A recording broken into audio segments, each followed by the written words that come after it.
হুম, তো আজকে আমি বাগানে চলে এসেছি। চলে এসে প্রথমে মরিচ গাছ, এই যে মরিচ গাছগুলি, পর্তুলিকা গাছ, তো এটা হচ্ছে সন্ধ্যাতারা গাছ। এটার উপর কি জানি বাঁশটা ফেলে রেখেছে। তো আমরা এখন যাব।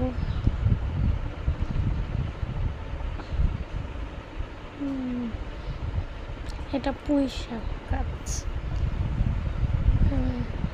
এটা হচ্ছে কুমড়ো গাছ, এই যে করলা গাছ, সিম গাছ আছে।